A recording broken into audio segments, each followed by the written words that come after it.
লাগবে না।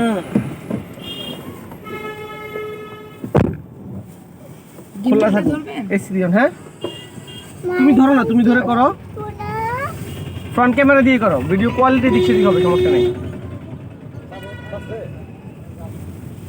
আমার কাছে দাও, আমি এই দিকটা ধরে তুমি ফাঁকা দিয়ে করতে পারো, বলতে পারবো। আহারে উঠবো না। হ্যাঁ উঠবো, ওয়েট। তাহলে আশিরে দিয়ে দে এই পাশে। আপনি এই দিক দিয়ে বেরোলে আমি বেরোলে বলতে পারি। না না, ইয়ে বন্ধ করে দাও, মানে এটা লাগাই দাও আফরিন, এটা লাগাই দাও, গ্লাসটা লাগাই দাও। হ্যাঁ এভাবে বলো। যাইতে আছে গাড়ি।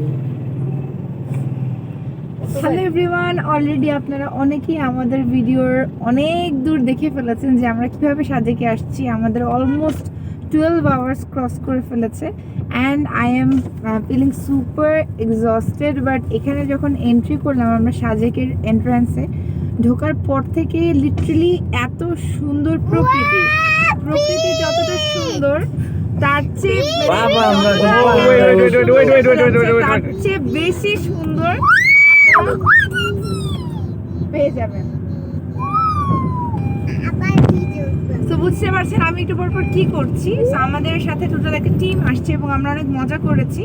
অ্যান্ড এখানে যে মেইন জিনিসটা, অনেকেই হয়তো বা চিন্তা করেন যে গাড়ি নিয়ে কিভাবে আসবো, দ্যাটস ওয়াই আমরা গাড়ির আমাদের গ্রেসের অনেকগুলো ফুটেজ নিয়েছি। যে অনেকেরই ভীতি আছে গাড়ি নিয়ে ডিরেক্টলি আসা যাবে না, আমরা কিন্তু গাড়ি নিয়ে এসেছি এবং পুরো রাস্তাটা কয়েকটা জায়গায় একটু যদি আপনার যে ড্রাইভিং করছে সে যদি ওয়েল স্কিলস না হয় সেক্ষেত্রে প্রবলেম ফেস করতে পারবেন। Otherwise the view is just breathtaking. So যারা সাজেকে আসার প্ল্যান করছেন, এখন আমরা যে রিসর্টে যাবো ঢুকিনি, আমরা খুব কাছাকাছি।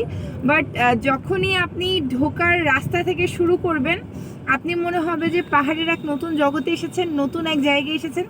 এবং ডেফিনেটলি 2-3 দিন আগে পিছিয়ে সময় নিয়ে আসবেন, তাহলে অনেক ভালো লাগবে। কারণ 12 ঘন্টার জার্নিটা না, দিতে হবে না।